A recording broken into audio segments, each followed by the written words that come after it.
People big exclusive മദ്യനയത്തിലെ മുഖ്യമന്ത്രി ഉമ്മൻചാണ്ടിയുടെ ഇരട്ടത്താപ്പ് പുറത്ത്. മദ്യവർജനമാണ് കേരളത്തിൽ പ്രായോഗികമെന്ന് മുഖ്യമന്ത്രി ഉമ്മൻചാണ്ടി. മദ്യാസക്തിയുള്ള കേരളത്തിൽ മദ്യം നിരോധിച്ചാൽ വ്യാജമദ്യം ഒഴുകുമെന്നും ഉമ്മൻചാണ്ടി. മുഖ്യമന്ത്രിയുടെ ഇരട്ടത്താപ്പ് വ്യക്തമാക്കുന്ന വീഡിയോ വൈറലാകുന്നു. ഏറ്റവും വലിയ ശത്രുവാണ്. എന്നാ പിന്നെ അത് അങ്ങ് നിരോധിച്ചുകൂടെ എന്ന് വേണേ ചോദിക്കാം. ഗവൺമെന്റിന്റെ നല്ല വരുമാനം കിട്ടുന്ന ഒരു മേഖലയാണ്. അതുകൊണ്ട് അത് നിരോധിക്കാൻ ഗവൺമെന്റ് മടിക്കുന്നു എന്ന് ഒക്കെയാണ്. അതല്ല, ഏറ്റവും കൂടുതൽ മദ്യം ഉപയോഗിക്കുന്ന സംസ്ഥാനം എന്ന് വരെ നമുക്ക് ആക്ഷേപം കിട്ടിയിട്ടുണ്ട്. അങ്ങനെ മദ്യാസക്തി ഉള്ള ഒരു സ്ഥലത്ത് പെട്ടെന്ന് മദ്യം അങ്ങോട്ട് നിരോധിച്ചാൽ വ്യാജ മദ്യത്തിലേക്ക് പോകും. അതുകൊണ്ട് മദ്യവർജനമാണ് നമുക്ക് ആവശ്യം. മദ്യത്തെ എതിർക്കുന്നവരെല്ലാം സംഘടിതമായി പ്രചരണം നടത്തി ആളുകളെ പ്രേരിപ്പിച്ച് അതിൽ നിന്ന് പിന്മാറുന്ന ഒരു സാഹചര്യമാണ് ഉണ്ടാകേണ്ടത്. താൻ മുഖ്യമന്ത്രിയാകുമെന്ന രീതിയിൽ ചില മാധ്യമങ്ങൾ വളച്ചൊടിച്ച വാർത്ത പ്രചരിപ്പിക്കുകയാണെന്ന് വി.എസ്. അച്യുതാനന്ദൻ. ഭാവി മുഖ്യമന്ത്രി ആരെന്ന് പാർട്ടി തീരുമാനിക്കുമെന്നും പറയാത്ത വാക്കുകൾ വായിൽ തിരികെ മാധ്യമങ്ങളുടെ ശ്രമം തെമ്മാടിത്തരമെന്നും വി.എസ്. പ്രതികരിച്ചു. ഇതെല്ലാം ശുദ്ധാസംബന്ധമാണ്. ഞാൻ എന്നെ വന്ന് കണ്ട മാധ്യമങ്ങളോട് പറഞ്ഞത്, ഭാവി മുഖ്യമന്ത്രിയാകുന്നത് ആരാണ് എന്നുള്ളതിനെ സംബന്ധിച്ച് ഞങ്ങളുടെ പാർട്ടി തീരുമാനിക്കും എന്നാണ്. അതിന് വിരുദ്ധമായിട്ടുള്ള നിലയിലാണല്ലോ ഇപ്പം നിങ്ങൾ ഞാൻ പറഞ്ഞത് എൻ്റെ വായിലേക്ക് തന്നെ തിരിച്ച് തള്ളിക്കൊണ്ടുള്ള മാധ്യമപ്രവർത്തകരെന്ന് പറഞ്ഞ നിങ്ങളുടെ കൂട്ടുകാർ കാണിച്ചുകൊണ്ടിരിക്കുന്ന തെമ്മാടിത്തരം, അത് തെമ്മാടിത്തരമായിട്ട് തന്നെ നിങ്ങൾ മനസ്സിലാക്കണം. ഇപ്പോൾ ആറന്മുളയിൽ പിണറായി വിജയൻ സംസാരിക്കുന്നു. തത്സമയം 5 വർഷം തുടർച്ചയായി സംസ്ഥാനത്തെ ആരോഗ്യവകുപ്പിന് മാത്രം മരുന്ന് മുഴുവൻ കൊടുത്ത ആ സ്ഥാപനത്തിന് പിന്നെ മാർക്കറ്റിൽ പിടിച്ചു വെക്കാൻ കഴിയുമോ? അത് വീണ്ടും അടഞ്ഞു പോകുന്ന നിലയിലേക്കായി. ഇതാണ് UDF ഗവൺമെന്റ്. ഏത് കാര്യത്തിലും അഴിമതിക്കാണ് പ്രാമുഖ്യം. അഴിമതിയിലാണ് മുഴുവൻ കണ്ണും. തങ്ങളുടെ പോക്കറ്റ് വീർത്തു വരണം. നാടെവിടെയോ എത്തട്ടെ, പൊതുമേഖലാ സ്ഥാപനങ്ങൾ എന്തോ ആവട്ടെ, അതൊന്നും UDFന് പ്രശ്നമല്ല. ഇപ്പം നമ്മുടെ സംസ്ഥാനത്തെ ആരോഗ്യരംഗമെന്ന് ആലോചിച്ച് നോക്കി. കേരളത്തിൻ്റെ ആരോഗ്യരംഗം വളരെ മെച്ചപ്പെട്ട ഒന്നായിരുന്നു. ഡോക്ടർമാരും നഴ്സുമാരും ആവശ്യത്തിനുള്ള മരുന്നും എല്ലാം ഈ സ്ഥാപനങ്ങളിലുണ്ടായിരുന്നു. എന്നാൽ ഇന്ന് UDF ഗവൺമെൻറ് അധികാരത്തിലെത്തിയതോടെ മെഡിക്കൽ കോളേജ് ആശുപത്രികളടക്കം ഇല്ലായ്മയുടെ കേന്ദ്രങ്ങളായി മാറി. ഈ ആശുപത്രികളിൽ ഇന്നിപ്പോൾ നോക്കിയാൽ ഡോക്ടറില്ല, നേഴ്സില്ല, സ്റ്റാഫില്ല, മരുന്നില്ല, മറ്റു പശ്ചാത്തല സൗകര്യങ്ങളില്ല. ചില മെഡിക്കൽ കോളേജുകളിൽ വലിയ വിലയുള്ള ഉപകരണങ്ങൾ കാണുമല്ലോ. ഏത് ഉപകരണത്തിനും ചിലപ്പോൾ ചില തകരാറൊക്കെ സംഭവിക്കാമല്ലോ. തകരാറ് സംഭവിച്ചാൽ അത് മൂലക്ക് കിടക്കുക എന്നല്ലാതെ പിന്നെ ആ ഉപകരണം പ്രവർത്തിപ്പിക്കുന്ന നിലയില്ല. ഇത്രമാത്രം തകർന്നു പോയ ഒരു ആരോഗ്യ സംവിധാനം കാണാൻ കഴിയില്ല. അപ്പോൾ നമ്മുടെ നാടിൻ്റെ എല്ലാ മേഖലയും തകർത്തു എന്നർത്ഥം. ഇവിടെ ഇതിനെല്ലാം പരിഹാരം വേണം എന്ന നിലയിലാണ് LDF ഈ തെരഞ്ഞെടുപ്പിൽ തങ്ങളുടെ ഉദ്ദേശ ലക്ഷ്യങ്ങൾ എന്ത് എന്ന് വ്യക്തമാക്കിയിട്ടുള്ളത്. അതാണ് LDF പുറത്തിറക്കിയ പ്രകടന പത്രിക. ഈ കേരളത്തിൻ്റെ പ്രശ്നങ്ങൾ പരിഹരിച്ചു പോകാനാണ് LDF ഉത്തരവാദിത്വം ഏറ്റെടുക്കുന്നത്. ഈ പറഞ്ഞ പ്രശ്നങ്ങൾക്കെല്ലാം പുറമെയാണ് നമ്മുടെ കേരളത്തിൽ നിന്ന് അനേക ലക്ഷം നമ്മുടെ സഹോദരങ്ങൾ വിദേശത്ത് പോയി ജോലി ചെയ്യുന്നത്. ഇവിടെ ജോലി സൗകര്യമില്ലാത്തതിൻ്റെ ഫലമായി അവസരമില്ലാത്തതുകൊണ്ട് പുറത്തു പോകേണ്ടി വന്നവരാണവർ. അവരയക്കുന്ന കാശാണ് കേരളത്തിൻ്റെ പച്ചപ്പിന് തന്നെ ഇടയാക്കിയിട്ടുള്ളത്. കേരളത്തിൻ്റെ സാമ്പത്തിക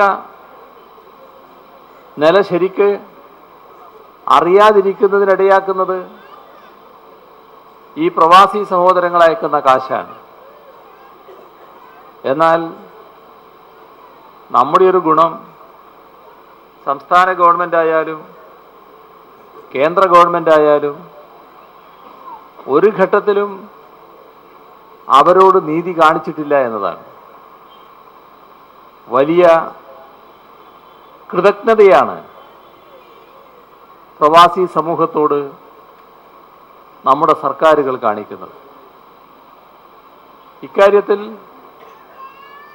യാത്രാ പ്രശ്നമടക്കമുള്ള ഒട്ടേറെ കാര്യങ്ങൾ കേരളത്തിൻ്റെ വിവിധ മണ്ഡലങ്ങൾ പ്രതിഷേധമുയർത്തിയ കാര്യങ്ങളാണ്. പക്ഷേ ഒന്നിനും മാറ്റമില്ല. ഇവിടെയാണ് ഇടതുപക്ഷ ജനാധിപത്യ മുന്നണി പ്രവാസികളുമായി ബന്ധപ്പെട്ട പ്രശ്നങ്ങൾ പരിഹരിക്കുന്നതിന് ഫലപ്രദമായി നേതൃത്വം കൊടുക്കും എന്ന് പ്രഖ്യാപിച്ചിരിക്കുന്നത്. ഒട്ടേറെ പരിപാടികൾ അതിൻ്റെ ഭാഗമായി എടുത്തു പറഞ്ഞിട്ടുണ്ട്. അതിലേറ്റവും പ്രധാനപ്പെട്ടതാണ് ലോകത്തിൻ്റെ വിവിധ ഭാഗങ്ങളിൽ ഉണ്ടാകുന്ന തൊഴിൽ സൗകര്യം, അതിനെപ്പറ്റി കൃത്യമായ അറിവുണ്ടാകുക. തൊഴിലന്വേഷകർക്ക് കൃത്യമായ ഉണ്ടാകാൻ സാധിക്കണം. ഇപ്പോൾ ചിലരെല്ലാം കബളിപ്പിക്കപ്പെടുന്നുണ്ട്. അപ്പോൾ അത്തരം വിവരങ്ങൾ ശേഖരിച്ച് തൊഴിലന്വേഷകർക്ക് കൃത്യമായി എത്തിക്കുന്നതിനുള്ള ഒരു സംവിധാനത്തിന് രൂപം കൊടുക്കും എന്ന് ഈ പ്രകടന പത്രികയിൽ LDF വ്യക്തമാക്കിയിരിക്കുകയാണ്. ഉമ്മൻചാണ്ടിയുടെ ഫേസ്ബുക്ക് പോസ്റ്റിന് VS അച്യുതാനന്ദന്റെ ചുട്ട മറുപടി. ചാരക്കേസിൽ കരുണാകരനെ പുകച്ച് പുറത്തു ചാടിച്ച നീക്കങ്ങൾ പൂർണ്ണമായും മറന്നുപോയ മട്ടിലാണ് ഉമ്മൻചാണ്ടി ഇപ്പോൾ സംസാരിക്കുന്നതെന്ന് VS ഫേസ്ബുക്കിൽ കുറിച്ചു. ലാവ്ലിൻ കേസിൽ വിചാരണ കോടതിയുടെ വിധിക്കെതിരെ മറ്റൊരു മേൽക്കോടതി വിധി വരുന്നതുവരെ തന്റെ നിലപാടിലും മാറ്റമില്ലെന്ന് VS ചൂണ്ടിക്കാട്ടി. പാർട്ടിയുടെയും മുന്നണിയുടെയും സീനിയർ നേതാവായ പിണറായി വിജയനെതിരെ പ്രസംഗിച്ച് ധർമ്മടത്ത് അദ്ദേഹത്തെ തോൽപ്പിക്കാൻ ഉമ്മൻചാണ്ടി വേറെ ആളെ അന്വേഷിക്കണമെന്ന് VS പരിഹസിച്ചു. TP ചന്ദ്രശേഖരൻ വധം അങ്ങേയറ്റം അപലപനീയമാണെങ്കിലും RMPയെ ഉപയോഗിച്ച് UDF നടത്തുന്ന രാഷ്ട്രീയ കച്ചവടത്തിന് കൂട്ടുനിൽക്കാൻ തന്നെ കിട്ടില്ലെന്നും VS പറഞ്ഞു. R ബാലകൃഷ്ണപിള്ളയുടെ പാർട്ടി ഇടതുപക്ഷ ജനാധിപത്യ മുന്നണിയിൽ അംഗമല്ലെന്നും ആ നില തുടരുകയും ചെയ്യുമെന്ന് VS വ്യക്തമാക്കി. ഒരു വിഭാഗം മാധ്യമങ്ങൾ UDF അഴിമതി ഭരണത്തിന്റെ സംരക്ഷകരായി മാറിയെന്ന് CPIM സംസ്ഥാന സെക്രട്ടറി കോടിയേരി ബാലകൃഷ്ണൻ പറഞ്ഞു. എന്നാൽ ഈ തെരഞ്ഞെടുപ്പിൽ വൻ ഭൂരിപക്ഷം നേടി LDF അധികാരത്തിലെത്തും. BJP സംസ്ഥാനത്ത് ഒരു സീറ്റിലും വിജയിക്കില്ലെന്നും കോടിയേരി വ്യക്തമാക്കി. കേരളത്തിൽ LDFന് അനുകൂലമായ ശക്തമായ രാഷ്ട്രീയ സാഹചര്യം നിലനിൽക്കുമ്പോഴും UDFന്റെ അഴിമതി ഭരണം നിലനിർത്താൻ ഒരു വിഭാഗം മാധ്യമങ്ങൾ വൃഥാശ്രമം നടത്തുകയാണെന്ന് CPIM സംസ്ഥാന സെക്രട്ടറി കോടിയേരി ബാലകൃഷ്ണൻ പറഞ്ഞു. കാസർഗോഡ് പ്രസ് ക്ലബ്ബിൽ മീറ്റ് ദ പ്രസ് പരിപാടിയിൽ സംസാരിക്കുകയായിരുന്നു അദ്ദേഹം. CPIMഉം പ്രതിപക്ഷ നേതാവ് VS അച്യുതാനന്ദനും തമ്മിൽ അഭിപ്രായ ഭിന്നതയുണ്ടെന്ന് വരുത്തി തീർക്കാൻ നിരന്തരം ശ്രമം നടത്തുകയാണ് ഒരു വിഭാഗം മാധ്യമങ്ങൾ. മാധ്യമങ്ങൾ നടത്തുന്ന ഈ കള്ളപ്രചാരണം പാർട്ടിയും VSഉം ഒരേ സ്വരത്തിൽ തന്നെ ചൂണ്ടിക്കാട്ടിയിട്ടുണ്ടെന്ന് കോടിയേരി പറഞ്ഞു. അത് നിങ്ങൾ എന്തെങ്കിലും ഒരു ഉദ്ദേശത്തോടു കൂടി ഒരു ചോദ്യം ചോദിച്ച് നിങ്ങൾക്കൊരു ഉദ്ദേശം ഉണ്ടാവും ചില മാധ്യമ പ്രവർത്തകന്മാർക്ക്. അവരുടെ ഇത്തവണത്തെ ഉദ്ദേശം CPMനകത്ത് ഇപ്പോൾ ഏറ്റവും ഐക്യത്തോടു കൂടി പ്രവർത്തിക്കുകയാണ്. എല്ലാ പാർട്ടി മെമ്പറും ഒറ്റക്കെട്ടായിട്ടാണ് പ്രവർത്തിക്കുന്നത്. അപ്പോൾ അതിനിടയിൽ ഇങ്ങനെ ദിവസേന ഒരു കഥയുണ്ടാക്കി ഈ ഉമ്മൻചാണ്ടിയുടെ അഴിമതി ഭരണത്തെ നിങ്ങൾക്ക് രക്ഷിക്കണം. ചിലർക്ക്, എല്ലാവർക്കും അല്ല, ചിലർക്ക് ആ ഒരു ഉദ്ദേശമുണ്ട്. നിങ്ങളുടെ ഇതിനകത്ത് എന്നെ വലിച്ചു വെക്കേണ്ട കാര്യമില്ലാതെ നിങ്ങൾ തന്നെ ആ വ്യവസായം തുടർന്നാൽ മതി. അത് VSഉം പിണറായിയും പറഞ്ഞിട്ടുണ്ട്, അത് ഇത്തവണ നടക്കൂല. കേരളത്തിൽ ഒരു മണ്ഡലത്തിലും BJP ജയിക്കില്ല. BJP ജയിക്കുമെന്ന് പ്രചരിപ്പിക്കുന്ന മഞ്ചേശ്വരത്തുൾപ്പെടെ LDF വിജയിക്കും. ലോക്സഭാ തെരഞ്ഞെടുപ്പിൽ BJP ഭൂരിപക്ഷം നേടിയ 4 മണ്ഡലങ്ങളിലും പഞ്ചായത്ത് തെരഞ്ഞെടുപ്പിൽ LDF ഒന്നാം സ്ഥാനത്താണ്. ഈ മണ്ഡലങ്ങളിലെല്ലാം LDF തന്നെ വിജയിക്കും. കേരളത്തിൽ BJP ജയിക്കുന്ന ഒരു മണ്ഡലവും ഇത്തവണയില്ല. അതുകൊണ്ട് അങ്ങനെയുള്ള യാതൊരു ആശങ്കയും ഞങ്ങൾക്കില്ല. പാർലമെന്റ് ഇലക്ഷനിൽ 4 മണ്ഡലത്തിൽ കേരളത്തിൽ BJP ഒന്നാം സ്ഥാനത്ത് വന്നിരുന്നു. ആ 4 മണ്ഡലങ്ങളിലും തദ്ദേശ ഭരണ സ്ഥാപന തെരഞ്ഞെടുപ്പിൽ ഇടതുപക്ഷ മുന്നണിയാണ് വിജയിച്ചിരിക്കുന്നത്. നേമം, തിരുവനന്തപുരം, ഉദുമ, മഞ്ചേശ്വരം മണ്ഡലങ്ങളിൽ UDFും BJPയും തമ്മിൽ രഹസ്യധാരണയിലാണ് മത്സരമെന്നും കോടിയേരി ആരോപിച്ചു. മദ്യത്തിനെതിരെ ആത്മാർത്ഥതയുള്ള സമീപനം LDFന് തന്നെയാണ്. മദ്യ ഉപഭോഗം കുറയ്ക്കലാണ് LDF നയം. എന്നാൽ അടച്ചിട്ട ബാറുകൾ പഞ്ചനക്ഷത്ര ഹോട്ടലുകളാക്കി മാറ്റി വീണ്ടും ബാറുകൾ തുറന്നു പ്രവർത്തിപ്പിക്കുന്ന നയമാണ് ഉമ്മൻചാണ്ടി സർക്കാരിൻ്റെതെന്ന് കോടിയേരി പറഞ്ഞു. 1500 കോടി രൂപയുടെ ഇന്ത്യൻ നിർമ്മിത വിദേശ മദ്യം കേരളത്തിൽ അധികം വിട്ടു. ഗവൺമെന്റിന് 850 കോടി രൂപ അധികം ടാക്സ് കിട്ടി. ഇതാണ് ഉമ്മൻചാണ്ടിയുടെ മദ്യനിരോധനം. ഒരാളെപ്പോലും മദ്യപാനത്തിൽ നിന്ന് മോചിപ്പിക്കാൻ ഈ നയം കൊണ്ട് സാധിച്ചോ? News bureau, Kasaragod. UDF സർക്കാർ 5 വർഷക്കാലവും കർഷകരെ വഞ്ചിക്കുകയായിരുന്നുവെന്ന് പിണറായി വിജയൻ. റബ്ബർ സംഭരണത്തിൽ വലിയ വീഴ്ച സംഭവിച്ചുവെന്നും പിണറായി പറഞ്ഞു. അടൂരിലെ LDF സ്ഥാനാർത്ഥി ചിറ്റയം ഗോപകുമാറിന്റെ തെരഞ്ഞെടുപ്പ് കൺവെൻഷനിൽ സംസാരിക്കുകയായിരുന്നു പിണറായി വിജയൻ. 2011 UDFനെ അധികാരത്തിലേറ്റാൻ വേണ്ടി ശ്രമിച്ച, അതിനുവേണ്ടി പ്രവർത്തിച്ച കർഷകരുണ്ടാവുമല്ലോ നമ്മുടെ നാട്ടിൽ. അവരോട് ആരെങ്കിലും ഒന്ന് ചോദിച്ചു നോക്കി, എന്താ നിങ്ങൾ അനുഭവിച്ചത്, എങ്ങനെയാണ് UDFനെ കാണുന്നത്? അവർ രോഷം കൊണ്ടങ്ങനെ പൊട്ടിത്തെറിക്കും. പലരും പരസ്യമായി പറയും ഞങ്ങളെ വഞ്ചിക്കുകയാണ് ചെയ്തത്. ഇതുപോലെ ഒരു അക്കടി പറ്റാനുണ്ടോ? നല്ല രീതിയിൽ കാർഷിക വൃത്തിയിൽ ജീവിച്ചു പോകുന്നവരല്ലേ കർഷകർ. അവരുടെ ജീവിതമല്ലേ തകർത്ത് കളഞ്ഞു. അഴീക്കോട് നിയമസഭാ മണ്ഡലത്തിൽ മത്സരിക്കുമെന്ന് കോൺഗ്രസ് വിമതൻ PK രാഗേഷ്. കണ്ണൂരിൽ സ്ഥാനാർത്ഥി നിർത്തുമെന്നും രാഗേഷ് അറിയിച്ചു. നമ്മൾ നോമിനേഷൻ കൊടുത്തതിന് ശേഷം മാത്രമേ പ്രചരണമായി മുന്നോട്ട് പോകൂ. പ്രത്യേകിച്ച് സ്വതന്ത്ര സ്ഥാനാർത്ഥി ആയതുകൊണ്ട് അവസാന സമയം മാത്രമേ ചിഹ്നം കിട്ടുകയുള്ളൂ. അപ്പോൾ ചിഹ്നം കൂടി ലഭിച്ചതിന് ശേഷമുള്ള പ്രചരണം ആരംഭിക്കാമെന്നാണ് നമ്മളിപ്പോൾ ഉദ്ദേശിക്കുന്നത്. K സുധാകരനും സുരേന്ദ്രനുമാണ്, ഒരു സംശയവുമില്ല. കണ്ണൂർ പ്രഖ്യാപിക്കാത്തതിൻ്റെ പ്രത്യേകിച്ച് ഉദ്ദേശങ്ങളൊന്നുമില്ല. ഞങ്ങളെ സംബന്ധിച്ചിടത്തോളം മുൻകൂട്ടി പ്രഖ്യാപിക്കുമ്പോൾ അതിൻ്റെ അകത്തുള്ള നമ്മുടെ രാഷ്ട്രീയപരമായ ചില കാര്യങ്ങൾ ഉള്ളത് കൊണ്ട് തന്നെയാണ് അത് 2-3 ദിവസത്തിനുള്ളിൽ ഞങ്ങൾ ആ സ്ഥാനാർത്ഥിയെ പ്രഖ്യാപിക്കും. കനയ്യകുമാർ അടക്കമുള്ള JNU വിദ്യാർത്ഥികൾക്കെതിരെ വ്യാജ വീഡിയോ ഉണ്ടാക്കിയെന്ന കേസിൽ 3 മാധ്യമങ്ങൾക്കെതിരെ ദില്ലി പോലീസ് കേസെടുത്തു. Zee News, Times Now, news 6 എന്നീ ചാനലുകൾക്കെതിരെയാണ് കേസ്. ഫെബ്രുവരി 9 JNUവിൽ നടന്ന കൺട്രി വിത്തൌട്ട് പോസ്റ്റ് ഓഫീസ് സെമിനാറിനിടെ കന്നയ്യകുമാർ, ഉമർ ഖാലിദ് എന്നീ വിദ്യാർത്ഥികൾ രാജ്യദ്രോഹ മുദ്രാവാക്യം വിളിക്കുന്ന രീതിയിൽ വ്യാജ വീഡിയോ നിർമ്മിച്ച് പ്രചരിപ്പിച്ച 3 ചാനലുകൾക്കെതിരെയാണ് ക്രിമിനൽ കേസ് രജിസ്റ്റർ ചെയ്തിരിക്കുന്നത്.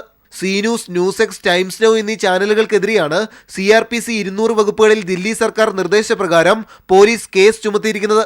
ഹൈദരാബാദ് ഫോറൻസിക് ലാബിലെ വിദഗ്ധ പരിശോധനകൾക്ക് ശേഷം ഈ വീഡിയോകൾ വ്യാജമായി നിർമ്മിച്ചതാണെന്ന് തെളിഞ്ഞിരുന്നു. ഈ വിദഗ്ധ പരിശോധനാ റിപ്പോർട്ട് ജുഡീഷ്യൽ അന്വേഷണ സംഘം മജിസ്ട്രേറ്റ് മുമ്പാകെ കൈമാറി. രാജ്യദ്രോഹ മുദ്രാവാക്യം വിളിക്കുന്ന ശബ്ദശകലങ്ങൾ എഡിറ്റ് ചെയ്ത് ചേർത്തതെന്ന് ഫോറൻസിക് റിപ്പോർട്ടിൽ വ്യക്തമായ സാഹചര്യത്തിലാണ് നടപടി. ഈ വ്യാജ വീഡിയോകളുടെ പശ്ചാത്തലത്തിലാണ് ദില്ലി പോലീസ് JNU വിദ്യാർത്ഥികൾക്കെതിരെ രാജ്യദ്രോഹ കുറ്റം ചുമത്തി തീഹാർ ജയിലിൽ അടച്ചത്. ഈ വ്യാജ വീഡിയോ പ്രചരിപ്പിച്ചത് കേന്ദ്ര മാനവവിഭവശേഷി മന്ത്രി സ്മൃതി ഇറാനിയുടെ സഹായി ശില്പി തിവാരിയുടെ URL അഡ്രസ്സിൽ നിന്നാണെന്ന് തെളിഞ്ഞിരുന്നു. കേസ് തിങ്കളാഴ്ച ദില്ലി പാട്യാല ഹൗസ് കോടതി പരിഗണിക്കും. News bureau, Delhi. Kozhikode DCC അധ്യക്ഷൻ KC അബുവിനെതിരെ വിദ്വേഷ പ്രസംഗം നടത്തിയതിന് നല്ലളം പോലീസ് കേസെടുത്തു. ഇന്ത്യൻ ജനപ്രാതിനിധ്യ നിയമത്തിലെ സെക്ഷൻ 125 അനുസരിച്ച് സാമുദായിക സ്പർദ്ധയും വർഗീയ ധ്രുവീകരണവും സൃഷ്ടിക്കുന്ന പ്രസംഗം നടത്തിയെന്നാണ് കേസ്. ബേപ്പൂർ മണ്ഡലം UDF സ്ഥാനാർത്ഥി ആദം മുൽസിയുടെ തെരഞ്ഞെടുപ്പ് കൺവെൻഷനിൽ വിദ്വേഷ പ്രസംഗം നടത്തിയെന്ന് കാണിച്ച് BJP സ്ഥാനാർത്ഥി നൽകിയ പരാതിയിലാണ് Nallalam SI Riyas Chagiri case register ചെയ്തത്. വിവാദ സന്യാസി സന്തോഷ് മാധവിന് ഭൂമി അനുവദിച്ചതിന് പിന്നിൽ വ്യവസായ വകുപ്പാണെന്ന് വ്യക്തമാക്കുന്ന മന്ത്രിസഭാ കുറിപ്പ് പുറത്ത്. 127 ഏക്കർ ഭൂമിക്ക് ഭൂപരിധി ഇളവ് നൽകണമെന്ന് വ്യവസായ വകുപ്പ് മന്ത്രിസഭാ യോഗത്തിൽ ആവശ്യപ്പെട്ടു. പിന്നീട് തീരുമാനം വിവാദമായപ്പോൾ പിൻവലിക്കുകയായിരുന്നു. തെരഞ്ഞെടുപ്പ് പ്രഖ്യാപനത്തിന് തൊട്ടുമുൻപ് ഫെബ്രുവരി 25 ചേർന്ന മന്ത്രിസഭാ യോഗത്തിൽ വ്യവസായ വകുപ്പ് വച്ച കുറിപ്പാണ് പുറത്തുവന്നത്. സന്തോഷ് മാധവൻ ഇടനിലക്കാരനായ കൃഷി പ്രോപ്പർട്ടീസ് ഡെവലപ്മെന്റ് പ്രൈവറ്റ് ലിമിറ്റഡിന് ഭൂപരിഷ്കരണ നിയമത്തിൽ ഇളവ് നൽകണമെന്നാണ് കുറിപ്പിലെ ആവശ്യം. സ്വകാര്യ മേഖലയിൽ IT പാർക്ക് സ്ഥാപിക്കാൻ ഭൂപരിഷ്കരണ നിയമത്തിൽ ഇളവ് അനുവദിക്കണമെന്ന വ്യവസായ വകുപ്പിന്റെ ആവശ്യം മന്ത്രിസഭ അതേപടി അംഗീകരിക്കുകയായിരുന്നു. വൈക്കത്തെ സമൃദ്ധി പ്രൊജക്ടിന് IT പാർക്ക് സ്ഥാപിക്കാൻ ഭൂപരിധി ഇളവ് നൽകിയിട്ടുണ്ട്. സമാനമായ രീതിയിൽ കൃഷി പ്രോപ്പർട്ടീസ് പ്രൈവറ്റ് ലിമിറ്റഡിന് ഇളവ് അനുവദിക്കണമെന്നും വ്യവസായ വകുപ്പിന്റെ കുറിപ്പിൽ പറയുന്നു. ആവശ്യം മന്ത്രിസഭ അംഗീകരിച്ചതോടെ എറണാകുളം ജില്ലയിലെ പുത്തൻവേലിക്കരയിൽ 95.44 ഏക്കറും കൊടുങ്ങല്ലൂരിൽ 32.41 ഏക്കറും അനുവദിച്ച് മാർച്ച് 2-ന് സർക്കാർ ഉത്തരവിറങ്ങി. 127 ഏക്കർ നെൽവയൽ നികത്തുന്നതിന് സന്തോഷ് മാധവന് നൽകിയ അനുമതി വിവാദമായതോടെ ഉത്തരവ് പിൻവലിക്കുകയായിരുന്നു. News bureau, Thiruvananthapuram.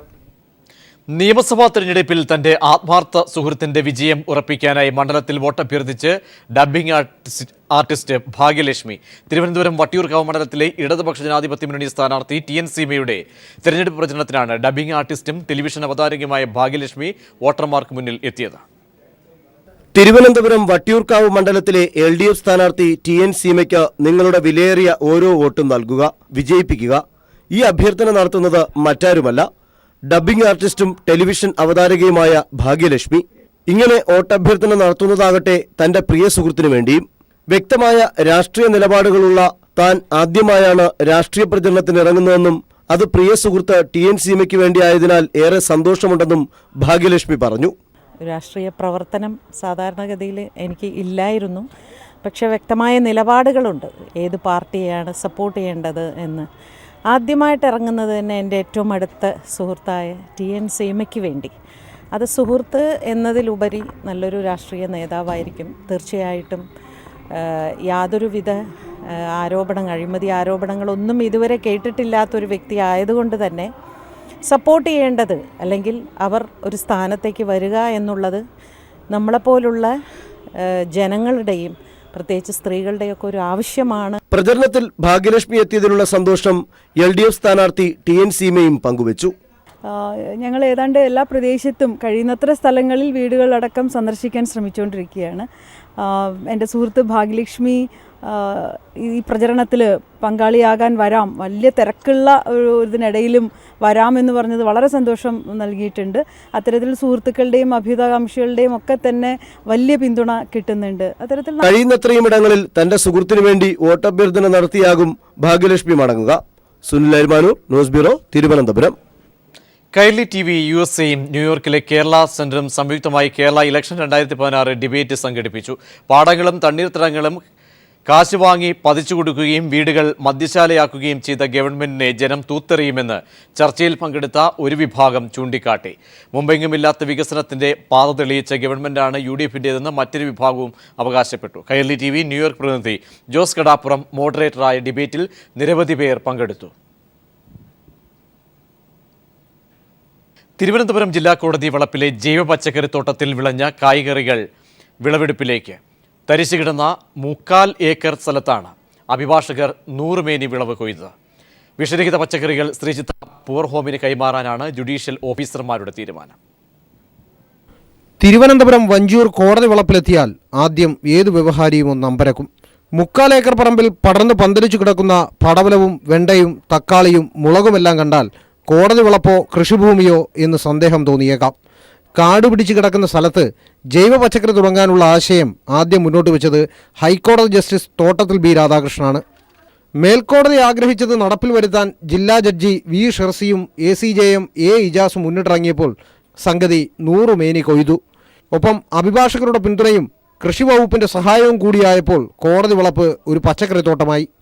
Thiruvananthapuram bar association president Jayachandran: ഇത് സംസ്ഥാനത്തെ എല്ലാ ഗവൺമെൻറ് ഓഫീസുകളിലും കോടതികളിലുമൊക്കെ ഇങ്ങനെ വെറുതെയുള്ള സ്ഥലം കിടക്കുകയാണെങ്കിൽ അവിടെ കൃഷി ചെയ്താൽ ഇത് ഒരു സമൂഹത്തിനൊരു മാതൃകയായ രീതിയിൽ പ്രവർത്തിപ്പിക്കാൻ കഴിയുന്ന ഒന്നാണ് എന്നാണ് ഞങ്ങൾക്ക് മനസ്സിലാവുന്നത്. തരിശു കിടന്ന ഭൂമിയിൽ നിന്ന് ഉൽപ്പാദിപ്പിച്ച ജൈവ പച്ചക്കറി ശ്രീചിത്ര പൂർ ഹോമിലെ അന്തേവാസികൾക്ക് കൈമാറാനാണ് ജില്ലാ ജഡ്ജി V ഷെർസിയുടെ തീരുമാനം. ഒപ്പം അഭിഭാഷകർക്ക് ന്യായവിലയിൽ പച്ചക്കറി ലഭിക്കുകയും ചെയ്യും. വാദിഭാഗത്തിൻ്റെയും പ്രതിഭാഗത്തിൻ്റെയും കടിച്ചു കയറുന്ന ലോ പോയിന്റുകൾക്കിടയിൽ കാറ്റത്ത് തലയാട്ടി നിൽക്കുന്ന പടവലവും വെണ്ടയും കാർഷിക സംസ്കാരത്തിൻ്റെ വേറിട്ട കഥ പറഞ്ഞുകൊണ്ട് തലയുയർത്തി തന്നെ നിൽക്കുന്നു. നിയമകാര്യ ലേഖകൻ ആനന്ദനും ക്യാമറമാൻ അജിത്തിനുമൊപ്പം S ജീവൻകുമാർ, തിരുവനന്തപുരം. കോന്നി പെൺകുട്ടികളുടെ ദുരൂഹമരണത്തെക്കുറിച്ചുള്ള അന്വേഷണം പോലീസ് അവസാനിപ്പിക്കുന്നു. +2 പരീക്ഷയിൽ തോൽക്കുമെന്ന ഭയത്താൽ പെൺകുട്ടികൾ ആത്മഹത്യ ചെയ്യുകയായിരുന്നുവെന്ന അന്തിമ അന്വേഷണ റിപ്പോർട്ട് ഉടൻ കോടതിയിൽ സമർപ്പിക്കും. അതേസമയം CBI കേസ് അന്വേഷിച്ചാൽ മാത്രമേ സത്യം പുറത്തുവരൂവെന്ന പഴയ നിലപാടിൽ ഉറച്ചു നിൽക്കുകയാണ് കുട്ടികളുടെ ബന്ധുക്കൾ. കോന്നി ഗവൺമെന്റ് ഹയർ സെക്കൻഡറി സ്കൂളിലെ വിദ്യാർത്ഥിനികളായിരുന്ന ആതിരയും ആര്യയും രാജിയും ട്രെയിനിൽ നിന്ന് ചാടി ആത്മഹത്യ ചെയ്ത് 9 മാസം പിന്നിടുന്ന ഘട്ടത്തിലാണ് ഇവരുടെ ദുരൂഹ മരണത്തിന് പിന്നിൽ ബാഹ്യശക്തികളുടെ ഇടപെടലില്ലെന്ന് പോലീസ് ഹൈക്കോടതിയിൽ റിപ്പോർട്ട് സമർപ്പിച്ചത്. +2 പരീക്ഷയിൽ തോൽക്കുമെന്ന ഭയത്താൽ ഇവർ വീട് വിട്ടിറങ്ങുകയും ആത്മഹത്യ ചെയ്തുവെന്നുമാണ് റിപ്പോർട്ട്. ആത്മഹത്യാ സൂചന നൽകുന്ന വാട്സപ്പ്, ഫേസ്ബുക്ക് സന്ദേശങ്ങളും ഇതിന് തെളിവായി പോലീസ് കോടതിയിൽ സമർപ്പിച്ചിട്ടുണ്ട്. CBI അന്വേഷണം ആവശ്യപ്പെട്ട പെൺകുട്ടികളുടെ ബന്ധുക്കൾ സമർപ്പിച്ച ഹർജി പരിഗണിച്ച കോടതി കേസിന്റെ അന്തിമ അന്വേഷണ റിപ്പോർട്ട് ഉടൻ സമർപ്പിക്കാൻ പോലീസിന് നിർദ്ദേശം നൽകിയിരുന്നു. അതേസമയം CBI കേസ് ഏറ്റെടുത്താൽ മാത്രമേ യഥാർത്ഥ മരണകാരണം പുറത്തുവരുവെന്ന നിലപാടിൽ ഉറച്ചു നിൽക്കുകയാണ് പെൺകുട്ടികളുടെ ബന്ധുക്കൾ. നമുക്ക് പോലീസ് അന്വേഷണം, അതായത് കോടതിയിൽ നിന്ന് കിട്ടിയ പേപ്പറുകൾ അനുസരിച്ച് പോലീസ് അന്വേഷണം കുട്ടികൾ ആത്മഹത്യ ചെയ്തു എന്ന് വരുത്തി തീർക്കുന്ന രീതിയിലുള്ളതാണ്. അത് നമുക്കത്ര സ്വീകാര്യമല്ല. നമുക്ക് CBI അന്വേഷണം അല്ലെങ്കിൽ അതിൻ്റെ മേളിലോട്ടുള്ള ഏതെങ്കിലും കോടതി സമീപിക്കുക, അല്ലെങ്കിൽ അങ്ങനെയുള്ള കാര്യങ്ങളിലേക്ക് നീങ്ങാനാണ് നമ്മുടെ പ്ലാൻ. അന്വേഷണ റിപ്പോർട്ട് ആത്മഹത്യയാണെന്ന് കാണിച്ച് പോലീസ് ഹൈക്കോടതിയിൽ റിപ്പോർട്ട് സമർപ്പിക്കുമ്പോഴും ചില ചോദ്യങ്ങൾ ഉത്തരം കിട്ടാതെ അലയുന്നുണ്ട്. പരീക്ഷയിൽ തോൽക്കുമെന്ന ഭയത്താൽ ആത്മഹത്യ ചെയ്തെന്ന് പോലീസ് പറയുന്ന പെൺകുട്ടികൾ വീട് വിട്ടിറങ്ങി 3 ദിവസം എന്തിന് കാത്തിരുന്നു എന്നത് ഒന്നാമത്തെ ചോദ്യമാണ്. എന്തിനാണ് 2 തവണ ഇവർ ബാംഗ്ലൂരിൽ പോയത് എന്ന് രണ്ടാമത്തെ ചോദ്യം. ഇത്തരത്തിൽ നിരവധി ചോദ്യങ്ങളാണ് ഇവിടെ ഉത്തരം കിട്ടാതെ അവശേഷിക്കുന്നത്. News bureau, Pathanamthitta. വെള്ളാപ്പള്ളിക്കെതിരായ മൈക്രോ ഫിനാൻസ് കേസിൽ അന്വേഷണ റിപ്പോർട്ട് സമർപ്പിക്കാതെ വിജിലൻസിന്റെ ഒളിച്ചുകളി തുടരുന്നു. അന്വേഷണ റിപ്പോർട്ട് സമർപ്പിക്കാൻ 2 മാസം വേണമെന്ന് വിജിലൻസ് കോടതിയിൽ ആവശ്യപ്പെട്ടു. എന്നാൽ വിജിലൻസിന്റെ ആവശ്യത്തെ പ്രതിപക്ഷ നേതാവിന്റെ അഭിഭാഷകൻ ശക്തമായി എതിർത്തു. 1 മാസത്തിനുള്ളിൽ റിപ്പോർട്ട് സമർപ്പിക്കണമെന്ന് വിജിലൻസിന് കോടതി നിർദ്ദേശം നൽകി. 15 സാക്ഷികളെയും 50 രേഖകളും പരിശോധിക്കാനുള്ളതിനാലാണ് റിപ്പോർട്ട് സമർപ്പിക്കാൻ കാലതാമസം എന്ന് വിജിലൻസ് കോടതിയിൽ അറിയിച്ചു. വെള്ളാപ്പള്ളിക്കെതിരെ പ്രഥമദൃഷ്ട്യാ തെളിവുണ്ടെന്ന് വിജിലൻസ് 4 മാസം മുൻപ് കോടതിയെ അറിയിച്ചിരുന്നു. എന്നാൽ അതിനുശേഷം അന്വേഷണം മന്ദഗതിയിലായതിന് പിന്നിൽ ദുരൂഹതയുണ്ട്. കേസ് തെരഞ്ഞെടുപ്പിന് ശേഷം പരിഗണിക്കാനായി കോടതി മാറ്റി. RSS ആക്രമണത്തിൽ കൊല്ലപ്പെട്ട DYFI നേതാവ് ഭാസ്കര കുമ്പളയ്ക്ക് ആയിരങ്ങളുടെ സ്മരണാഞ്ജലി. ഭാസ്കര കുമ്പളയുടെ 19ാം രക്തസാക്ഷിത്വ വാർഷിക ദിനം കാസർഗോഡ് കുമ്പളയിൽ വിവിധ പരിപാടികളോടെ ആചരിച്ചു. യുവജന പരേഡ്, പ്രകടനം, പൊതുസമ്മേളനം എന്നിവ ദിനാചരണത്തിന്റെ ഭാഗമായി നടന്നു. CPM ജില്ലാ സെക്രട്ടറി KP സതീഷ് ചന്ദ്രൻ പൊതുസമ്മേളനം ഉദ്ഘാടനം ചെയ്തു. DYFI കാസർഗോഡ് ജില്ലാ കമ്മിറ്റിയാണ് അനുസ്മരണ സമ്മേളനം സംഘടിപ്പിച്ചത്.